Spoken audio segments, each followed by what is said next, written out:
नमस्कार. मी प्राध्यापिका मेधा दाते. लेख क्रमांक 61. 1 मार्च. संकल्प. मी श्रुतींचे पुनरुज्जीवन करेन असे म्हणून भगवानांच्या चरणी उदक सोडून संकल्प केला.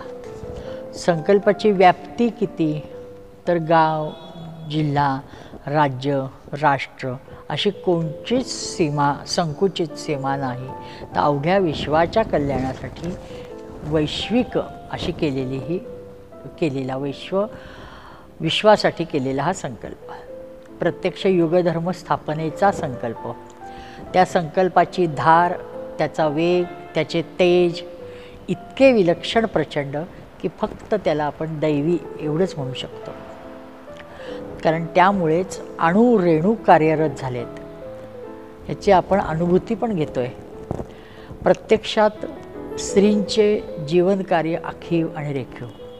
साधनेत बोधप्राप्तीनंतर आपल्या अवताराचे मर्म समजले आणि मग त्यांनी झपाझप पावले उचलायला सुरुवात केली. समाजाला यज्ञ हा शब्द पचनी पडत नव्हता, अशा काळात त्यांनी यज्ञसंस्थेचं वर उदंड काम केलं आहे.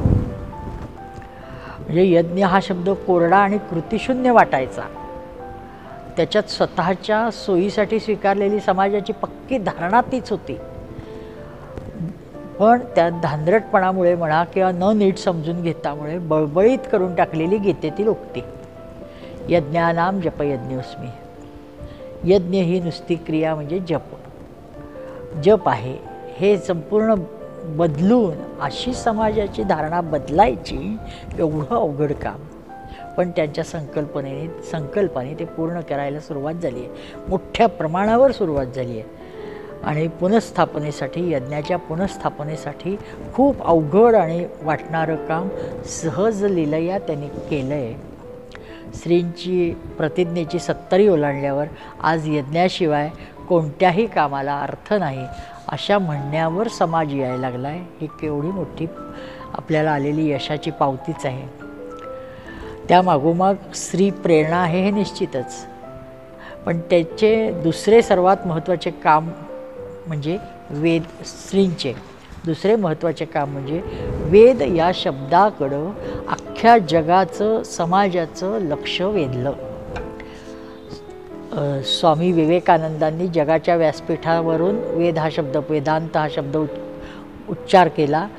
तसंच स्त्रींनी 100 वर्षानंतर पुन्हा तेच काम मोठ्या प्रमाणावर केलं. कारण त्यांनी वेदांत सांगितला, यांनी प्रत्यक्ष वेदालाच हात घातला.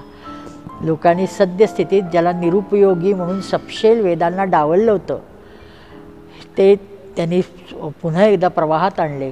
आणि अगदी कोणत्याही समस्येचं उत्तर फक्त वेद देऊ शकतात.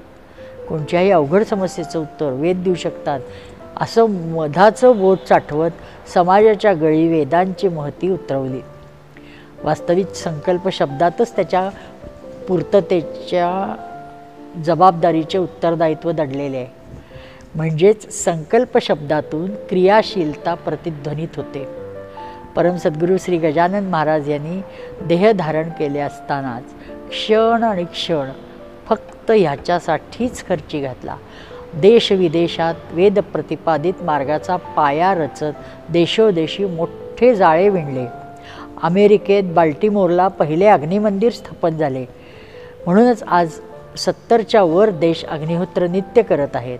अवतार कार्यात भरपूर साधना करून मानवपुत्राने या अवघ्या विश्वकल्याण हेतूने जबरदस्त ताकदीने केलेला हा संकल्प, तो पुरा होण्यास बस काही थोडाफार अवधी राहिला आहे. कितीही प्रतिकूल वाटली तरी सत्य संकल्प हाची नारायण या न्यायाने तो लवकरात लवकर सर्वत्र स्वीकारला जाईल. सर्वत्र आनंद, समाधान, शांती नांदेल. श्रीजींच्या फक्त कृपेमुळे अशा असंख्य ऐतिहासिक क्षणांचा आपण लाभ घेऊ शकतो आहे, घेत राहू. आणि त्यासाठी आपण विश्वकल्याण मार्गाचा प्रचार फक्त करत राहू. एवढेच म्हणू की जय वेदनारायण, जय वैश्वानर. परम सद्गुरू श्री गजानन महाराजांचा जय जयकार असो.